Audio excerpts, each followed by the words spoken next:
I was blind, but now I can. Yeah, calisthenics number 12. Yeah. Fly robotics. Bifocals, my only purpose is to feed the locals. I'm spreading love when I see you and gotta approach you. I see the goodness in you, I wouldn't John with you. I know you hustling for your family just to pay the fiscal. I see the God up in you, you bless your physical. While we navigating problems, the world is abysmal. Skip the one up, let's get it to the center. Your house is big as mine, we can always help each other. Affirmation smother, it ain't even cost me a dime to uplift my brother. What's happening, everybody? Welcome to Vulnerability is a New Sexy. I'm your host, Joe Corley. We're a little short tonight, man. A couple of brothers backed out on us last minute, man. But we're going to do it anyway. Me and Mike going to roll. And let's see whoever going to pop up, man. But, you know, like I said, man, I'm your host, Joe Corley. I'm a licensed therapist, mental wellness coach, and an advocate for emotional growth, especially but not limited to our brothers in the Black community. So today we're going to be talking about marriage and what it takes to sustain a marriage, the hard work that it takes to build and sustain a lifelong partnership. And this topic was inspired by Ice Cube talking with Brother Cam Newton. And I'm going to play that clip in a minute. But first, let me introduce my brother, man. Y'all seen him before, man. You know, the big sugar bear looking at boy. Mike. That's me. Whatever you want to call me, man. We'll roll. My brother, Big Mike, man. You know what I mean? Yes, sir. We softening him up, man. You know, he used to be a big biter, but now, you know, down. But don't run up. No, don't run up. I still got that James Evans in me. He's a work in progress. Don't run up. He ain't all the way healed. I'm not all there yet. Not yet. But man, Q was supposed to join us. I don't know where he's at. And another brother, Chris, was going to join us tonight, but he backed out, man. So, hey, you know, any of you brothers is married in the chat and want to talk, man, let me know, man. I might have to send you the link so you can join us and have this conversation with us. Come on in. Yeah, come on in, man. Let's have a talk, man. Hell, if you we might have to break down and get some of these ladies in here, man. Have this conversation, man. What's going on? Man, this would be the topic to bring them in on. Yeah, for sure. Let me play this clip, man, and we'll get started talking about what's going on tonight. Let me get to it. Hold on one second. Ice Cube. I might play it again later on in the show, but here we go. How long you been married? We've been married since 92. So what is that, 32 years? How? Like for the masses? We want to be. You got to want it. I don't want nobody to have my woman. She mine. I'm hers. What's the word that we just had somebody on? The relationship has to have staying power. Certain things in the culture has never changed. It's just all about how you are locked in with your partner. You don't stay with a person for as long as you've been with your person and can honestly say, man, every single day I wake up and it's just doves flying. But who in your life is it like that with? You don't like your mama every day. Some days she get on your nerves. Some day, you know, your brother. Every day ain't gonna be roses. Yeah. You can't expect that from your spouse. It's all about, are y'all a family or not? You know, you gotta be willing to give. And as a person that you want to give to, your time, effort, and love. Right. Man, brother said a mouthful right there, man. All facts. Yeah, man, for real. Let me ask you first, though, bro. Did you have any misconceptions about marriage going in? Did you do you expect the roses? Oh man, bro, I had the understanding when we got married. Wife was gonna be cooking every evening, going to the grocery store once a week. You know, the house is gonna be clean. All that little stupid stuff, man. I was wrong. That's not how it works. You know what I'm saying? Every marriage is different, but those were the understandings that I went into this whole marriage thing with. And man, it was a rude awakening for me. So yeah. Yeah, man. I'm the same, bro. I was watching all that Cosby Show, man. Thought that's how it would be, man. Every now and again I do a little sparring with Theo. You know what I'm saying? Exactly, man. The kids come dancing down the stairs on the anniversary. And, Bro, it and was that's work. yeah, it's a lot of work, man. And I think that's underestimated. But I don't know, man. I don't want to get you no trouble, man. You feel like it's been worth the work? Definitely, man. At the end of the day, yeah, everything that we've been through, we've been married for 24 years, man. And everything that we've gone through leading up to this day was worth every minute, whether good, bad, hard, or easy, man. It was all worth it. I wouldn't want to do it with anybody else at the end of the day. Yeah, man. And that's the same way I feel about it too. I mean, it's some days though. Mm. Dazed It's some with, days though, with man. some S's on Yeah. Like you said, every day ain't gonna be roses, like Ice Cube said, man. But, you know, you gotta be willing to put the work in because you want to be there. Now, if you don't want to be there and you just hanging on, I got a question for the chat, man. I mean, it. are y'all hanging on in the marriages that y'all don't want to be in, or what's it looking like for y'all out there? You know what I mean? Come talk to me, man. Um, Let me ask you though, how do you and your spouse handle conflicts, man, when the solutions ain't easy? Now, how do we handle them now? Uh, You start talking about how you used to handle them. oh man, listen, we used to raw dog it, man. Hold It on, was it was bad, bro. Uh, what I thought that it should go, whatever I say, should be the word, no if and the buts about it. You know what I mean? And throughout the years, with me having that type of understanding of things, uh, silenced my wife a lot, made her not want to speak up for herself, not want to say things to me that she didn't like, that she was uncomfortable about. It silenced her, man, and in my latter years, coming to find out exactly how much damage that did to her, man. It was hard to hear, hard to take, hard to accept, you know. So in the beginning, man, my understanding was what I say go. Everybody else can have their input, but at the end of the day, my word is what was bond, and that's what we was gonna do. And I completely messed that whole thing up. yeah. So yeah, man, it was bad. You felt like your word was it was it. That's how it was supposed to be. Yeah, man. Because the thing about it, I was 24 when we got married, so we didn't have like this couple ahead of us that could mentor us, you know. So we didn't have anybody to step in and kind of guide us or anything like that. I mean, we was learning on the fly, young, and had 3 kids.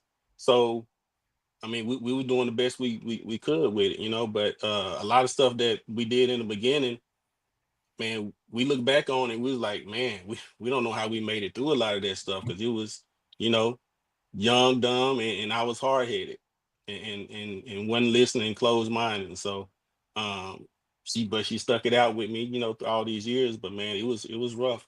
Some of those early years. So it took a while. Oh, it took a long time. I'm not gonna say a while. It took a long time for me to actually just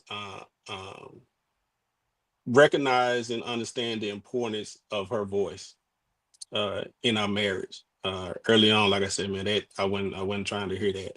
And so in my later years, that has been brought to my attention. I have been working on that intentionally. So if I had the skills now, if I had the skills back when we first got married that I do now, our marriage would have been a whole lot better. A whole lot better. Man, I say that too, man. And before I say what I gotta say, man, I'm gonna test the chat, man. If y'all got questions, man, throw them in the chat. Cause how many years you got married, Mike? 24. 24 years married. I'm coming up on 17. So if y'all got questions about how to sustain, or just comments about marriage and what it's supposed to look like and how do you keep it going this long, this is the time to ask, man. And I'm not talking just to the fellas, ladies too. If y'all got All right. questions, throw them out there. Like I said, we're gonna have to we pivoting right now because a couple brothers They got scared of the topic and flaked out on us. yeah, man, what's going on, man? Brothers don't they no call, no showed on us, man. Man, That's man. okay though, brother. My brother. But yeah, piggyback on what you said, man.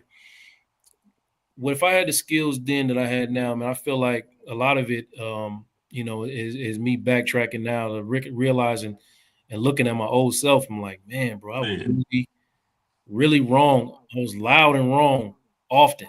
You know what I mean? But also, so was she. You know what I mean? Like we Hmm. had a communication to get through tough situations, and so instead of, um, coming in and being my authentic self, I was just trying to conform into what I thought she wanted a husband to look like.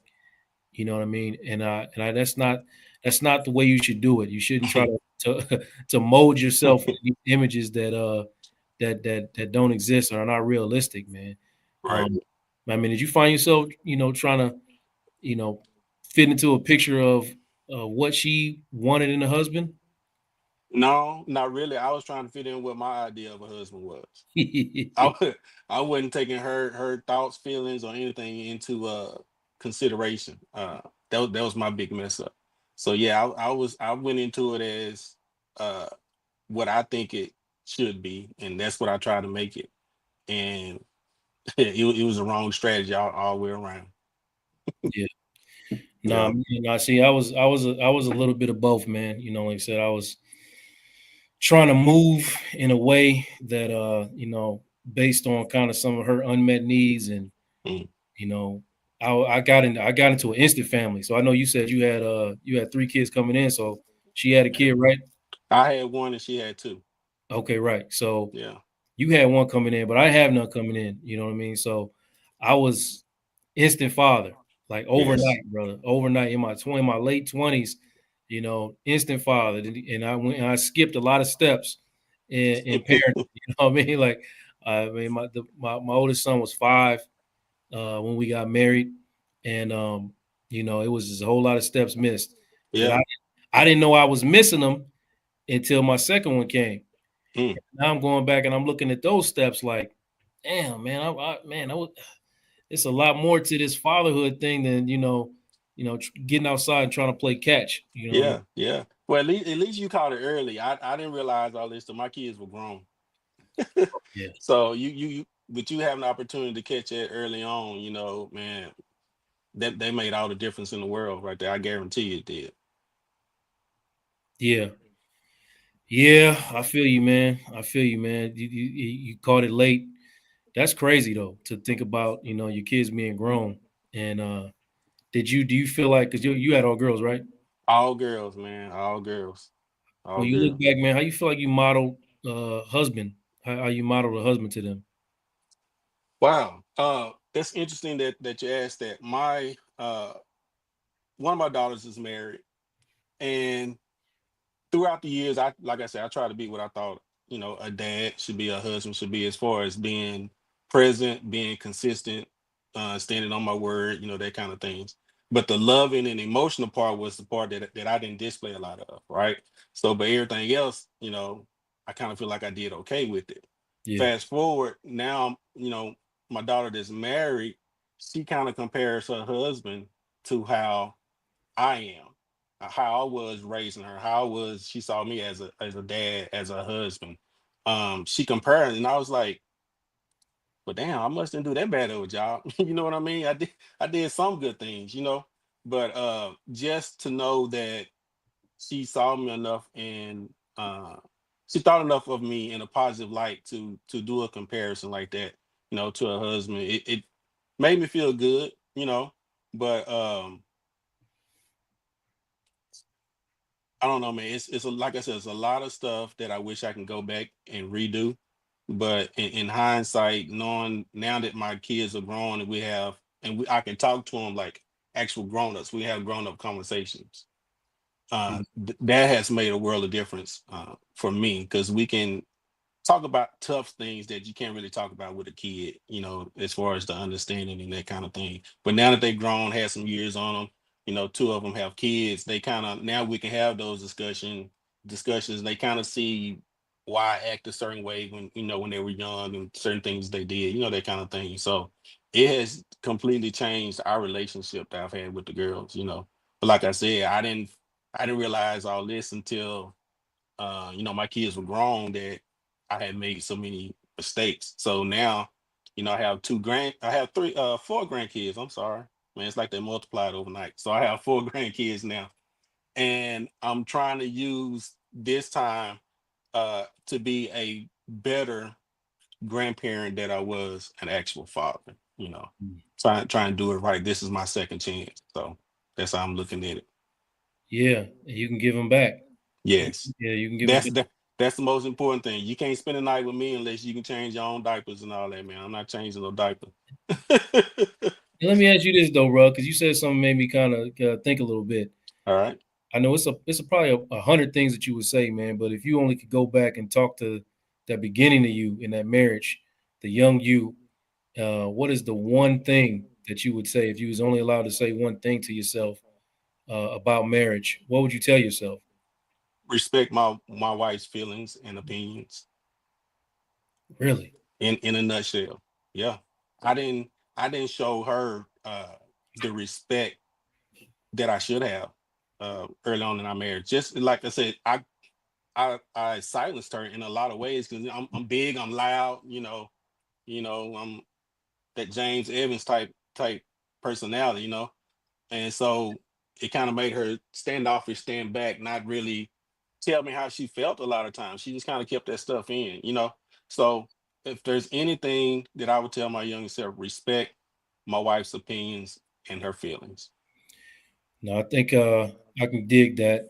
I could probably say that to myself, but I think the primary thing that I would say to myself is to take care of yourself Mm, because I don't think I did that. I think in my marriage, I was really just consumed with making sure that my wife was happy, so consumed with making her happy that I was failing at it and also making myself miserable. You know what I mean?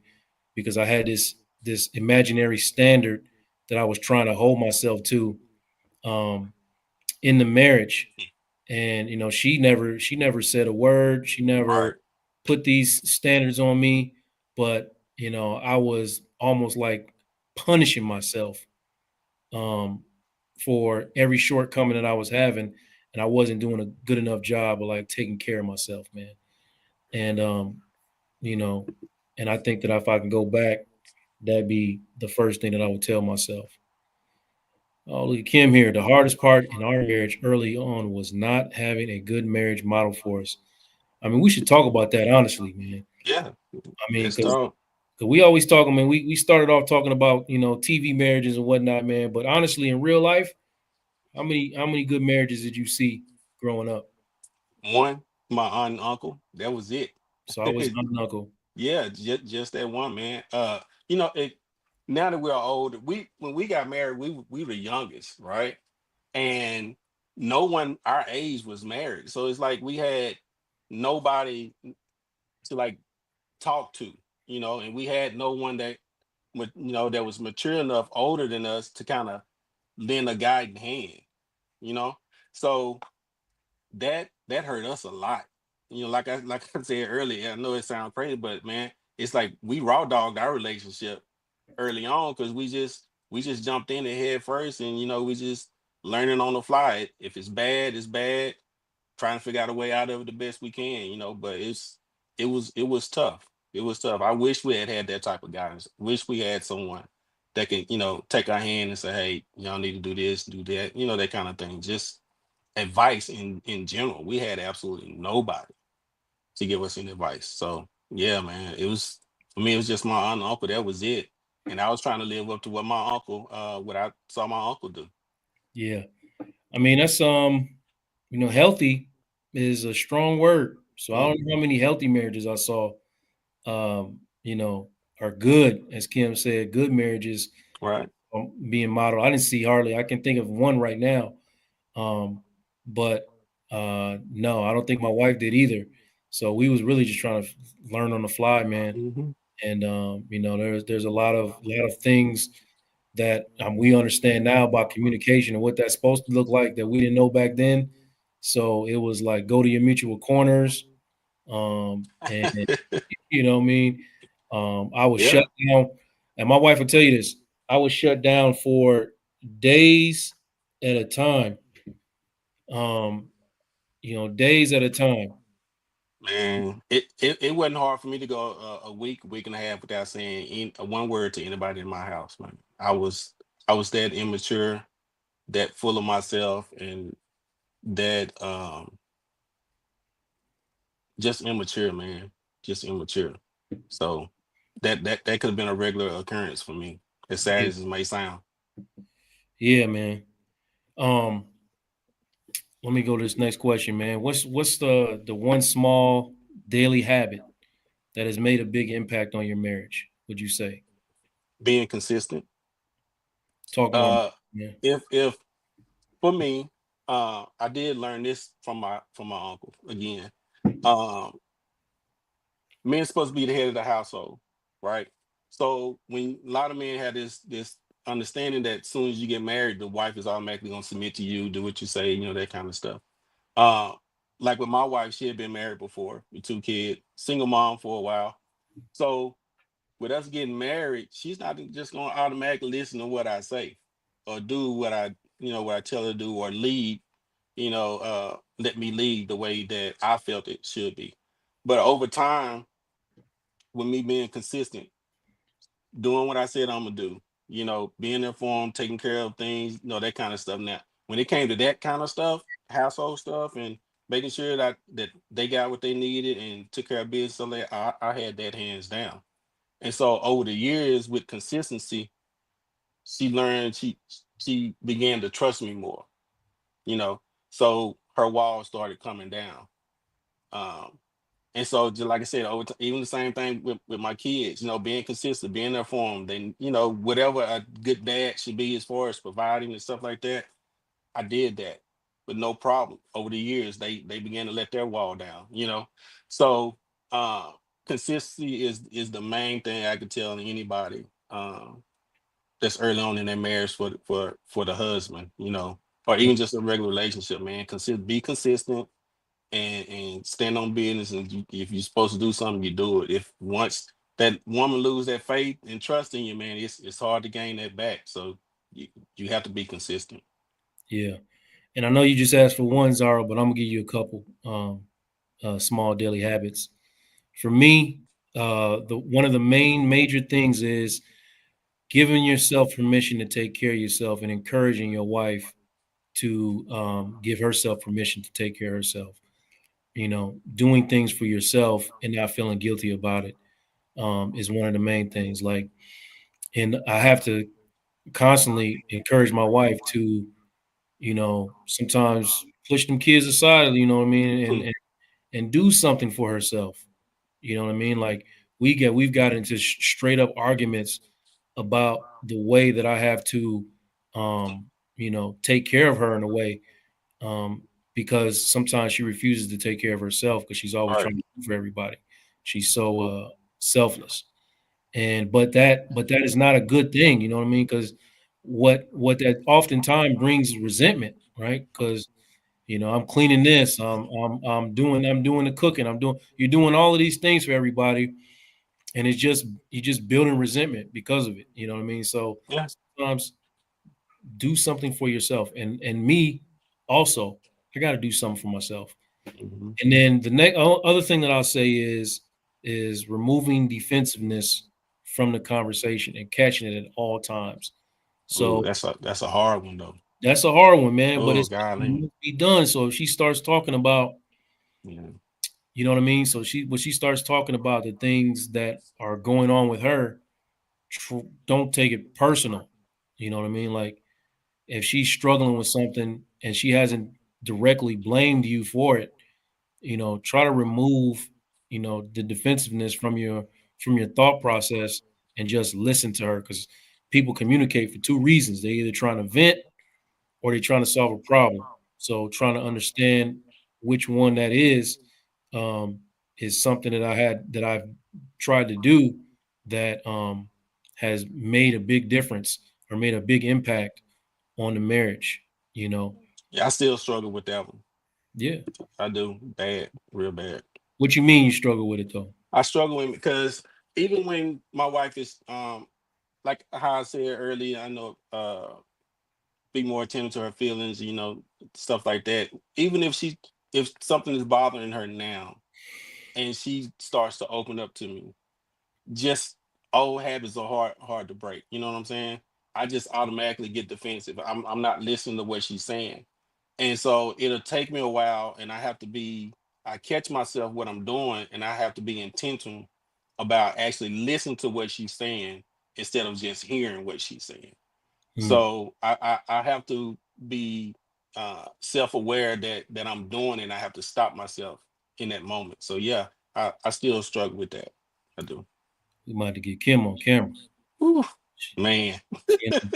She doing in the other room. Kim, come on, get on this camera. Oh man. We Send a link, tell her to jump on. I'm gonna send you the link, Kim. We have to get you in there. We can start talking about some things. Uh-oh. I asked my wife to join us a second ago, and she has not replied. But she might. We're gonna see if she gonna jump in and tell the truth. No, don't LOL. Come on in. I'm serious. Tell me where to send the link. I'm gonna send the link. Throw your email out there. I'll send you the link. But yeah, going back to what's the talk to me about this, Niche? What's the wow? Talk to me about Yeah, what is that one? What you wound about? What you wound about? Let me ask you this, Mike, because now that you've gone on this healing journey, right? And a lot of things have changed for you. Talk to me about why vulnerability is important inside your marriage, and like how do you practice it now as a full-grown Black man? It allows me to be completely honest with her. If you're vulnerable, that means you're open, right? And there's no reason to lie about anything. Yeah. So it helps me to be not hide things from her. And when I say hide, I'm not talking about like cheating, other relationships and stuff like that. Just little things about how I'm feeling, or if something is bothering me, or hell, I used to keep side money for things that I wanted to do. I had a business account. Ooh, talk about it, Bro, I had a whole business account, and my wife had no idea how much money I had in there. But that was my money that I used for, my hobbies and stuff, dogs, old school cars, stuff like that. That was my play money that didn't take away from what I call my house money. But like I said, I never completely told her how much money was in that account. Then come to find out later on that was dead wrong for doing that. So little things like that. Now, she know every dollar that I have. I don't hide anything that I'm buying from her anymore. So it just allows me, being vulnerable allows me to be completely honest with her with anything, man, just anything. And with that being said, I've never been a vulnerable person. I always kept stuff on the inside. People never knew how I was feeling or thinking or whatever the case may be. But now I have somebody that, with me being vulnerable like that, I trust her that she's not gonna turn around and use that against me. And I feel that now I have somebody in the fight with me. I don't have to fight it by myself. That's the most important thing. Yeah, and let me add to that, man, because that's important what you said, man. We get the line about stupid stuff. Stupid shit. You know what I mean? Like, like just keeping money to do something for yourself. Why are you lying about that? But I've done that too. I've done that too. Yeah. You know what I mean? Or she ask you a direct question, and it'd be about something that has nothing to do with nothing, but you just lying for no reason because I can't do nothing. Yeah, it just get me started. You just don't even want to. You don't even want to. You know what I'm saying? You don't even want to talk about it. Yeah. But the vulnerability allows you to kind of shake that off and say what you need to say, and be honest about the things that you're experiencing, or even the little things.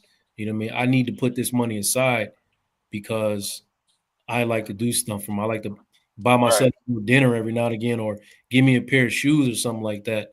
Yeah. I need to do these things. And I don't want to hide this from you. I don't want to feel like I'm doing that because, that's a breakdown. We already breaking down. Bro, I have bought vehicles before my wife didn't even know it. That's how crazy I was. It's crazy, bro. Now, where you hiding the vehicles at, bro? Man, I was driving home that day, posted on Facebook. That's when she found out I had it. Kim, you got to talk to this, Kim. Come on now. What is he saying? He hit a whole car from you? Bro, I'm telling you, man. My early days, I was a whole fool. But now I look back on this stuff, it's embarrassing, you know. Yeah. But yeah, It it's is embarrassing. embarrassing, man. It isn't, man. It's so Yeah. embarrassing, man. You know, like I was doing stuff, good stuff, like for the community. You know what I Hmm. mean? I was lying about doing good stuff because I felt like it was taken away from her in a way. Yes. You know what I mean? Yes. And I couldn't be like vulnerable about the fact that the man in me and the purpose driven man in me needs to be able to do these things in order to feel like a man in a way. Hmm. Hmm. Because sometimes in the midst of my marriage, I can lose that feeling. You know, at any point in my marriage, if I feel like my wife is let down or disappointed, Hmm. I could lose pieces of my masculinity that way and Yep. start to feel like I'm less than. Um, for no, it's for no reason. It's just like I've been trying to tell. I've been preaching every day on the earlier show that there's just a lot of stuff that we have to unlearn about what masculinity is, and part of that is that doing good things or you know what I mean, not being able to masculinity isn't just about protecting and showing up and all the thing. It's a Right. it's about the times where you don't feel it, where you're not feeling good too, and being able to talk about that. Um, Niche say she just keeps it to yourself. What you keep to yourself, Niche? So you say your husband is you don't you're saying you don't get to are you I don't know if that's a female or a man, or I mean female. Yeah. So I don't know. Okay, she said my husband. So yeah, that's probably Yeah. Yeah. anyway. Yeah, Kim. I don't know. The man said he hit a whole car, so that's really that. I know Mike, and sometimes Oh I man. call him tomorrow. He gonna spend 2 hours telling me about how he hit this car, man. So But you know what, man? Honestly, looking back on things, like I said, wife and $3. Um, I feel like I always needed my alone time. So I would get, have like a side gig, like I drove limos like 4 or 5 years, just or worked at, warehouses for a few years, that kind of thing. It was just my a long time away from the wife and kids, you know. Um, but looking back on that, that was selfish, even though I was making, money for, whatever we needed, whatever the case may be, extra spending money or whatever. Now that I look back on it, it was selfish because all that time that I was getting my me time, personal time, my wife was still with the kids, but I never thought of it that way until recently. Uh, that was selfish as hell, but that was my way of getting away, um, having my little time to myself when I was stressed or frustrated or going through something that I didn't want her to know that I was going through. If I can just make it to that weekend on that Friday when I can go pick up that limo and drive all weekend, that was my way of getting it out, decompressing, you know what I'm saying, and get ready for the next week.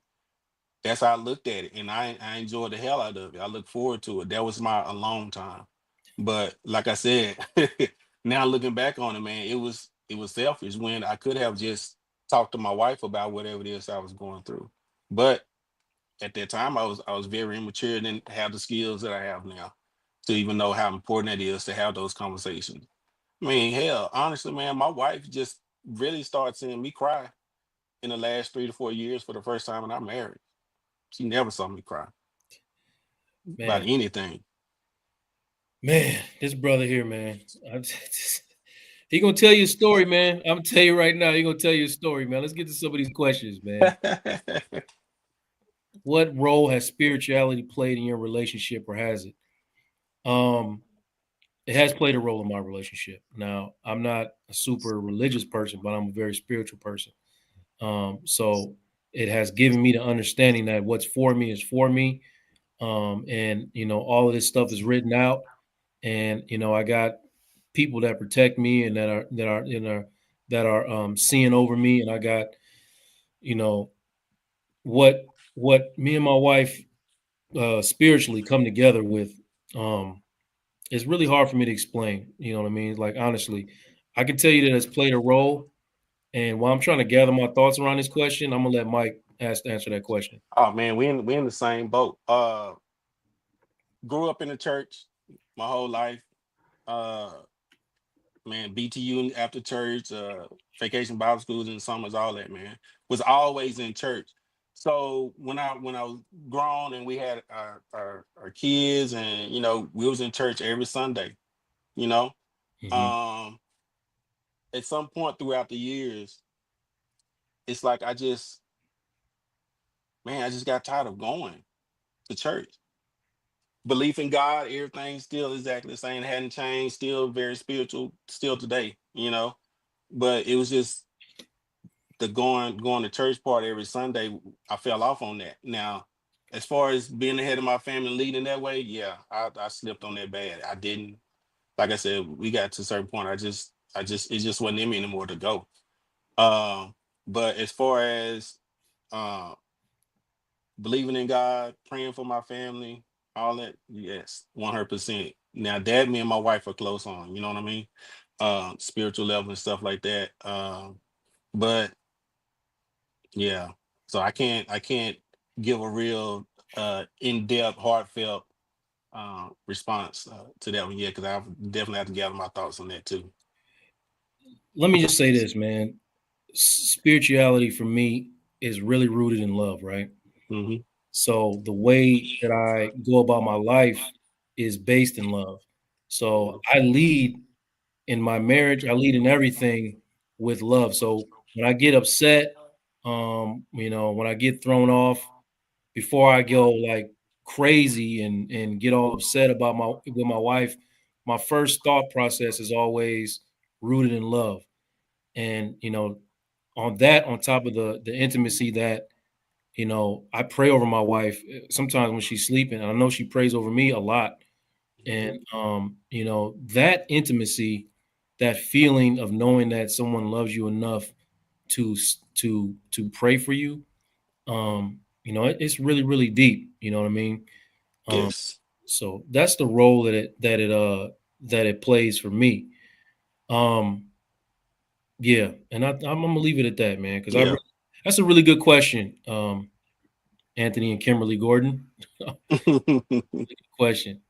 Uh, so what kind of therapist? I'm a mental health therapist, a behavioral health. So what they call you get on the couch and you kick your feet up and you lay back and you talk. That type of therapist. Uh, what's the purpose of a man cave? Mm. What you say, Mike? Ooh, the getaway spot to That's all you. recharge. That's all you need. Yeah, your getaway spot to recharge, man. Your own little safe haven, safe space. That's Yeah. what that's what that's what it is for me. It don't even necessarily have to be a man cave, a room, anything, just something you enjoy doing, whatever brings you peace. Whatever that may be. I have a few of them. It's okay to have more than one, so you can call it your man cave or whatever what title you want to give it, but ultimately it comes down to your personal space or things that you enjoy that you can just unwind, decompress, and be at peace with. And let me tell you, let me add to that. There's a lot of pressures in this world. Um, as far as being a father and a husband, there's a lot of responsibility that comes with both of those things. And it's like sometimes it can feel like it's a 24/7 situation. So sometimes you need a place where you can go and decompress and not be about that. And just be about yourself. You can eat what you want, you can watch what you want, you have total control over your situation, and there's no one to disappoint. There's no one to disappoint. I don't got to worry if I'm not watching the right thing or if I'm not eating the things that she wants to eat or the things that my kids want to eat. You know what I mean? I just need a moment to know for a fact that nobody's disappointed. Mhm. That's what I'm gonna boil it down to. And Yes. I'm sorry, Niche. Um, I keep a lot of my feelings to myself because yeah, that's true. I can understand that. You know what? I would advise him to get in with a therapist, man, because a lot of brothers, is holding a lot of shame.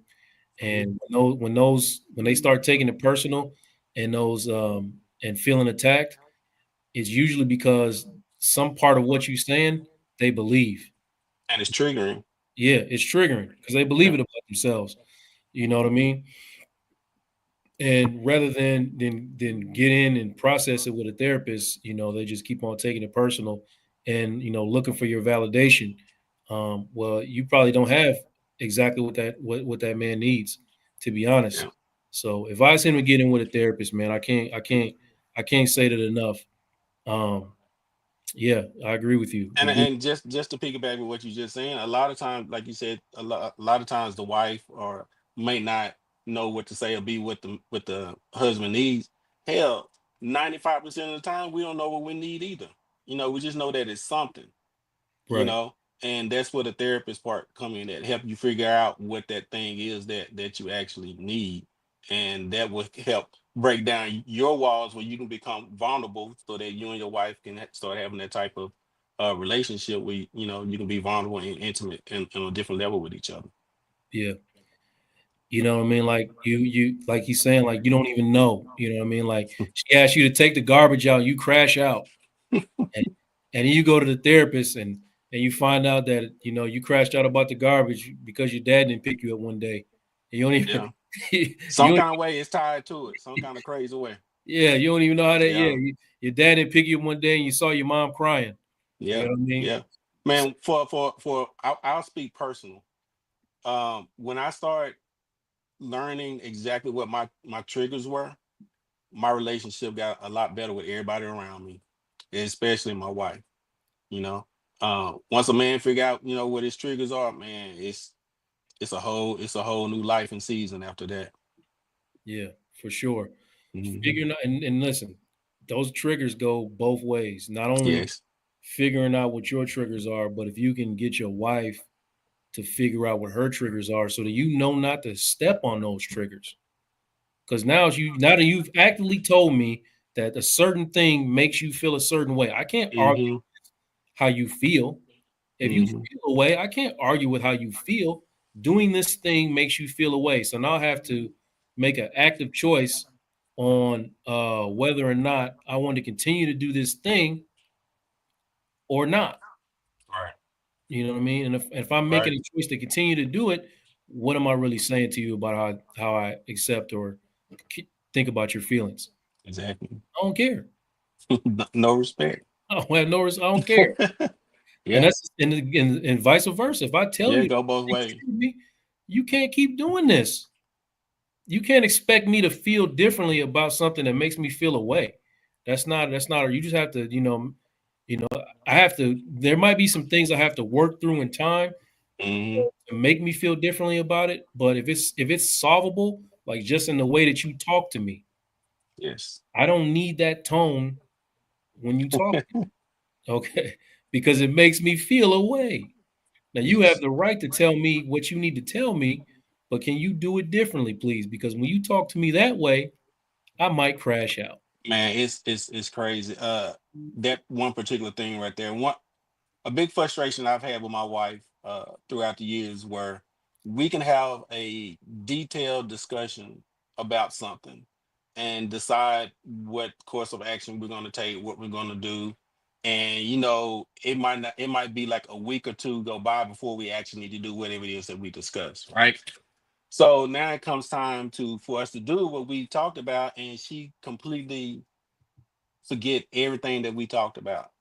And so now that starts a whole new argument. So now I'm feeling like you don't be listening to anything I'm saying. You listen to everybody else. You remember every word of every conversation you have with everyone besides me. And that part I just didn't understand.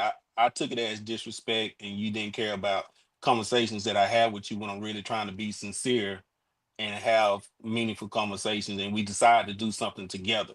So now that's making me not want to open up anymore, because I feel like when I do try, you're not listening to me, right? Yes. So we had this whole little drag out, man, in like 3 or 4 therapy sessions.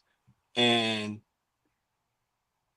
one of the particular sessions uh, is when my wife figured out that the trigger was her dad was a real loud, um, forceful guy, right? His way or no way type thing. I was the same exact way as he was, right? So growing up, when he's hollering and screaming and telling him to do this and do that, getting on to him, over time, she just learned how to tone him out, not even listen to him, right? He's talking, but nothing's, she's not comprehending any of it. Fast forward in our marriage, I'm loud, I'm forceful. And when I get upset, we discussing something, my voice just sounds just like her dad's. So she's tuning me out just like she tuned her dad out. Yeah. When I figured when we had that clarity moment in our session, it's like, damn. Yeah. It makes sense. Yeah. So I'm sitting for all this time feeling disrespected when I'm the one that's triggering her because of my tone, the way that I approach things, and the way I talk to her. So little things like that, I never would have been open to even finding out if it wasn't for therapy. Right. And just that one little thing right there, once we figured that out, man, that solved a whole lot of our problems because I learned to talk to her differently, right? Yeah. Not be so loud. Listen to her feelings. Listen to her input, her opinion, stuff like that. So now when we have discussions, I know how to talk to her, and she actually listened to what I say, and I listen to what she say, and when we decide something, now we can go forward with our plan and do whatever it is that we needed to do. It was all my approach and the way that I was doing it. So triggers are very, very, very, very important. And like I said, man, if I had known those type of things, had the skill to understand that and how to maneuver through that when we were early on in our marriage, oh man, our marriage would have been 10 times better. 10 times better. No, that's I as a therapist go through that in therapy. I'm always finding the underlying thing and then going back to talk about the triggers underneath. And like, so take the feeling that you're feeling in the midst of this argument, right? And then ask yourself, have you ever felt like this before previously in life? That maybe something that precedes your marriage.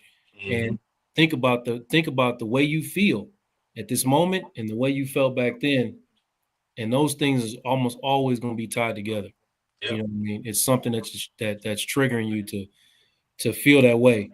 But let me go to this clip that you actually sent me earlier in the week, Mike, and said you wanted to talk about it. And I wanted to talk about it too. Hold on. No, I sent it to you. I ain't say I want to talk about it. But Yeah, go yes, ahead and play you the brother. clip. You said you wanted to talk. Men get married and become a father and go, oh, shoot, I didn't know it was going to take all of this. Game time. Let me try to figure this out. Let me try to see if I can do this and do that and love her more and balance all this.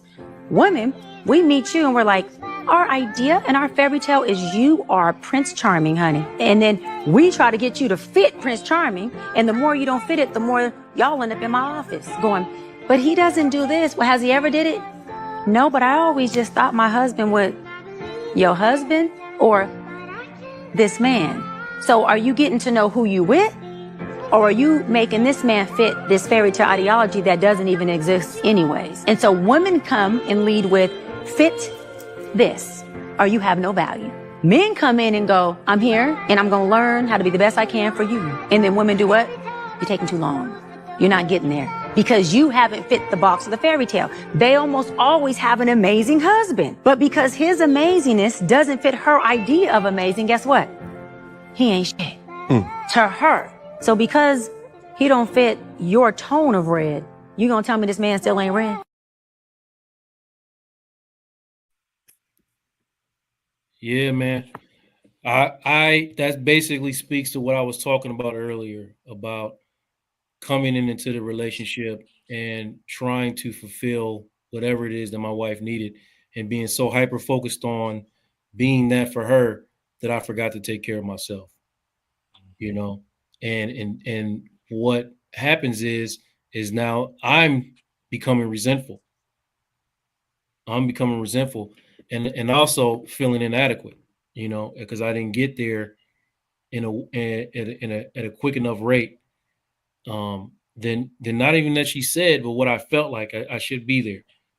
And then it turns into, well, I'm not bringing in the income I'm supposed to be bringing in. I'm not, I'm still not laying it down like I should be laying it down 5-6 times a week.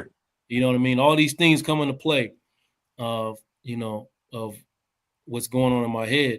And all it's doing is slowly eroding me to the point where I'm dead inside almost, you know? Yeah. So did you relate to that in any way, brother? Man, I can say I'm lucky with this one. My wife didn't do that. Yeah, Well, at least not to my knowledge, I'll say that. But no, she didn't do me like that. Mine was self-inflicted. yeah, Uh, Mine was, like I said, I had in my head what a husband should be, what a father should be, and I did what I thought was the correct thing. But at times, I feel like I wasn't appreciated for the things that I was doing. That's where our conflict came in. yeah, yeah, yeah, It's yeah, like okay, so you've been married before. Your husband wasn't, this, he wasn't that. I'm not like that, but instead I'm doing A, B, C, D, E, F, G and all this. I'm doing all this stuff consistently, being there, but then I'm still not feeling like I'm appreciated. yeah, So that kind of made me keep stuff in even more and not want to share, not be as invulnerable or emotionally available, because I feel like I'm putting it out there and I'm not getting it back type of thing. yeah, And so, like I said, as far as my wife making those type of comments of her making me feel like I never lived up to what a man should be, I never experienced that. All mine was self-inflicted stuff. yeah, man. I wish I could say that, but I mean, it was partly self-inflicted. Actually, it was mostly self-inflicted. I was just delusional about what my wife was asking me for, and she was really more content than I thought. Mm, But the unlearning is what I'll be talking about. yeah, I thought that I had to be doing more because I'm married now. I'm a husband now, so now I got to be doing all this extra stuff. yeah, Uh, you know what I mean to meet what I believe is the standard of a good husband. You yeah. know, so Because I was taught, how good of a husband depends on how well you take care of your family. And if your family not taken care of, then you're not doing your job. you're a man. We're gonna be judged by that. You're not a man. You're not a man. You know Yeah. what I mean? It's different kind of. It's instant pressure though. It's like before I had got married. I wasn't really like thinking about these things in that way. Hmm. You know what I mean? But then I got married, and all of a sudden I'm an instant father, and I'm a husband, and You're responsible for some people. got to be responsible for these people, bro. I got I got to figure it out. You know what I mean? Yeah, It's like, man, they don't tell you about that, man. man. And truth be told, I caught a lot of flack from people. My wife older than I am, and she had 2 kids. Had been married before. Um, hey, you married somebody older and with kids? Yeah, ain't you? I got a kid too. So how am I gonna hold that against her? You know what I mean? So I caught a lot of flack from few people about that. But what I explained to him was, you love who you love, right? If they have kids or not, you still love them. She's not judging me for having a kid, and I'm not just marrying her. I'm marrying her and her kids. So once that we say our dues and stuff like that, and the ceremony is over, they my kids. Ain't no step, Right, none of that. They all mine. right. So that's how I went into it, Yep. which led to the whole part of me feeling like I need to do this, need to do that. And if I'm doing it and I'm not feeling the love back, then that's where the problem started Yeah. with us. Yeah. Yeah. See, and if for those just getting in here, Mike, 24 years married. I'm coming up on 17, and we're really talking about, hey, we here, Hmm. right? Bumps, bruises, and all. You know what I mean? Like it wasn't perfect. It wasn't easy. It wasn't easy. You understand? It wasn't easy. But we still here. We still standing. We still want to be married. You know what I mean? That's Yeah. that's what I'm talking. It's not just about being in a marriage just to say you've been in a marriage. You know what I mean? Like you want to be here, and what are you doing on the days that you don't feel like being here? Yeah. You Man, know? we had this discussion one time, man. It was like love versus like, Yeah, right? yeah. Talk about So it. when people ask you, man, what made y'all stay together all these years? Love. Love, and when we first had this discussion, me and my wife, we saw it from two different sides. My thing was, I was looking at it from liking someone is more important to me, because if I like you, that means I genuinely want to be around you. I enjoy you as a person, Mm-hmm. So, because my thing was, sometimes I might fall out of love with you, but if I like you, that's gonna keep me there and still want to be around you and work through whatever it is, and we can get back to the love part. Right. That was my view on it. My wife saw it complete opposite. Love was the most important thing to her, um, because to her, love is what's going to keep you there, right? Make you want to fight for your marriage. Her exact explanation to me was, if I like somebody, I can just cut them off. Yeah. That mean they don't mean nothing to me. But if I love them, I'm going to stay there and work it out. So you can be, the husband and wife can be having the same common goal, but they're looking at it from different perspectives. Yeah. And the important part is actually being mature enough to talk to each other, to understand each other's opinion and why they feel like they're looking at it differently from you. But at the end, you feel like you were still working toward the same thing. You was just seeing it two different ways. And that was a big thing for us. You know, uh, she was like, "I love you, but I don't like you all the time." She just put that in there, and she told me, one, I can drop kick your ass and then kiss you afterwards. That was her thing. But like I said, at the end of the day, through all the stuff that we went through, we made a decision to stay together. Yeah. She's my person, and she said I'm her person. So that's what kept us in the love versus like thing. It's two people can see it totally different, but as long as you're working for the same common goal and actually talking it out and Yeah. understanding, so that's the main thing. No, I would agree. I would agree with you before you gave me that perspective, because I see that now. You know what I mean? I do. Mhm. I would have said, you got to like somebody. You know what I mean? In order to stay with them, but it's when you don't like them. What do you do? You know what I mean? That love is gonna hold. It's gonna bond y'all. It's gonna hold y'all together. So But that's that's the difference of men and women, right? Women yeah, emotional, so they coming at it from the love part. Men, we not shown to be, we not taught to be emotional and stuff like that. So that's where we I have to like you. If I don't like you, I ain't gonna fuck with you. yeah, So that's how we see it two different ways. yeah. I agree with you, Lawrence. You know what I mean? Like if both people want it to work, it will work. You know Yeah. what I mean? You can't have one person with you talk about sustaining. Let's get back to the topic. You talk about Mhm. sustaining a marriage. You can't have one person with their foot out the door, covering up hole after hole after hole, and then the leak is springing somewhere else. You know what I mean? We You can't, said we said early on that divorce wasn't an option. We yeah, said we said that. Uh Things got rough, which what led to me going to therapy, and that was the part where I actually brought up the divorce thing. yeah, And when I brought that up, that's how she knew it was bad, because we'd always said that wasn't an option. So yeah, that we sustained up until that point, and it was just some things that had happened just had me depressed, and in a place where I hadn't been before and I was unfamiliar with, and didn't know how to get out of it. And she saw it, and because when I said that divorce part, then that's a red flag, because we always said that wasn't an option. yeah. Yeah. Zara says, "How do you celebrate each other's differences?" Let me answer this one, Zara. Mm. Um, Two kind of problems, you know, the perpetual ones and the solvable ones. The solve ones you solve, you just solve them. There's an answer, you solve it. And sometimes it's about the ones you can't solve. You have to adjust and adapt. Okay, my wife shops differently than I do. She's always going to shop differently than I do. She's the kind of person that likes to keep, you know, 4 and 5 weeks worth of food in the freezer. Whereas I like, I don't like that. You know what I mean? Because stuff be going to waste.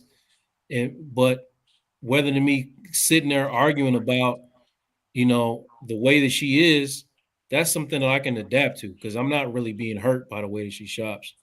you know, and some things she's gonna have to adapt to, you know, about the way I have a bad memory. So I don't want to hear every single time I forget something about my bad memory. It's a bad, you gotta adapt. You're gonna have to adapt.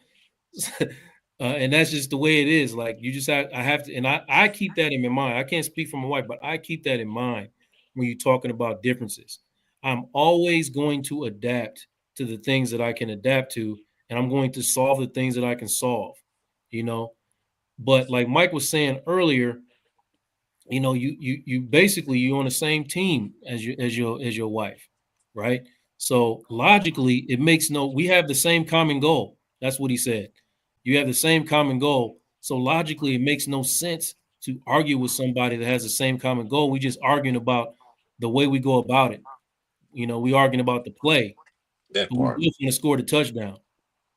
That's all. So at the end of the day, this That doesn't make part. no sense. If we have a solution, we can talk about it. No, we can discuss it. I'm not saying that your play is better than my play or my play is better than your play. So there's no discussion.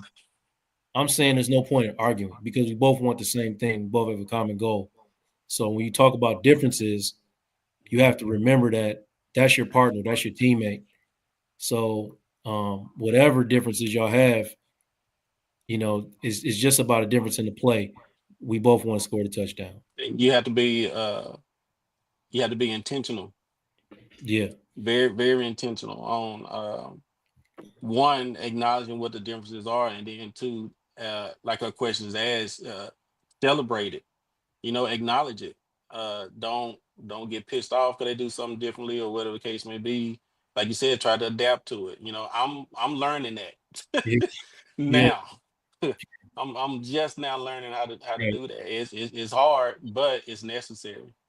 You know, Exactly. it's Exactly. hard, but it's necessary. Exactly, man. And it's also about being weak, or being strong where she's weak, and vice versa. I mean, there's certain things I have to understand that my wife is just better at than I am, and that's not no knock against me. She's just better at, like, hey, when it's time to leave a concert or a game or something, she driving. Mm. She better at maneuvering out of these parking spaces. She does that. I don't like that. We'll be sitting there all day waiting for me to pull out the parking space. You know what I mean? So hey, you better. So you do it, and she better, and she knows that some things I'm better, so I'm gonna do it. Yeah, That's just the way it is. yeah. Ain't no knock against you. Ain't no say no less. Don't mean no less about you.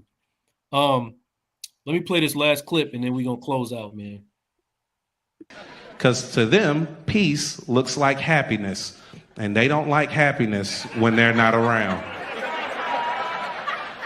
She's not going to preserve your peace. And I know there's some women in here like, no, I'll preserve my man's peace.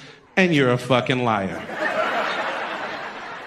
Because think about a time your man was in the room by himself, staring off into the distance, smiling. And you walk past the room. Did you look at him and go, he looks happy. I'm gonna leave him by himself. He looks happy. Or did you go, the fuck is he smiling about? It better be me. It better be fucking me.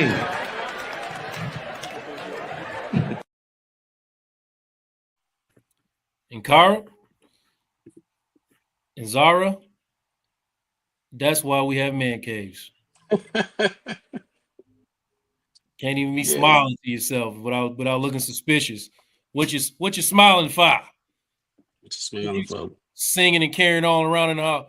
But anyway, man, let's close it out, man. I just wanted to get your final thoughts about, letting people are saying this is really good and they learning a lot. And a lot of people are contributing, man. But talk to me one last time about sustaining a marriage, if you had to say one thing. Man, allow yourself the opportunity for your wife to show you how strong she is. I kept my wife from doing that forever. I never allowed her to show me how strong she was, as far as supporting herself, supporting me, helping me when I was down. I always try to do it by myself. I feel like if I couldn't do it, nobody could, and if I asked somebody else to do it, they weren't gonna do it right, type of thing. So that was just always my position on things. But I'm learning to allow my wife to be there for me and show me how strong she can be. If I would have done that throughout our marriage, I know I've said it a lot of times today, but our marriage would have been a lot better. She's a lot stronger than I gave her credit for. And now that I am seeing that, I cherish that.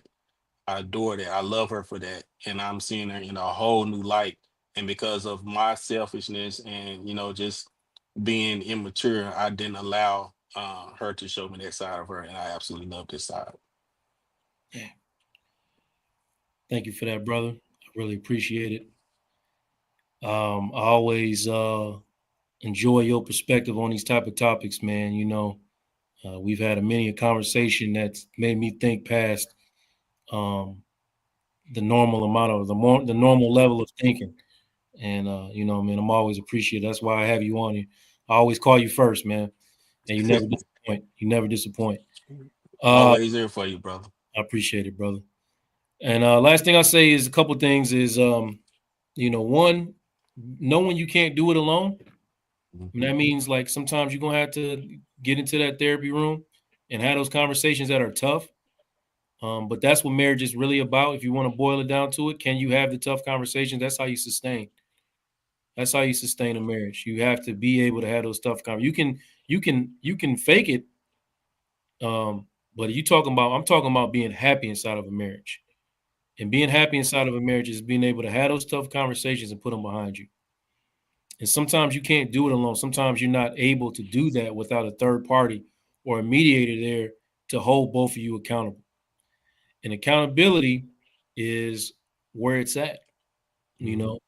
I said earlier that my wife, the Black woman, period, we need her to hold us accountable. But at the same time, you got to have that skill to be able to do that without blame, without criticism, without defensiveness, and also in a way that protects your energy and your feelings.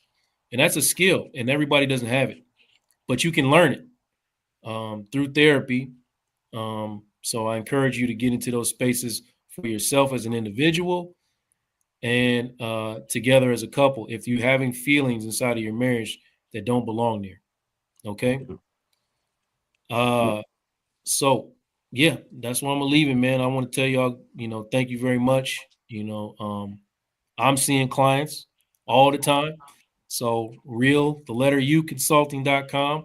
Follow me on all platforms. Please follow me to get more information about the things that I'm doing. I'm gonna be starting a community soon, an online community for Black men very soon, and we're gonna be having conversations like this 24/7. It's not ready to be released yet, but probably by next week I'll be releasing that. And these conversations are needed. I encourage you to push whoever you need to be in here for that. Okay, and let's do it. Yeah, that's that, man. Good night, y'all. And I'll see y'all next week. Remember, vulnerability is the new sexy. Peace.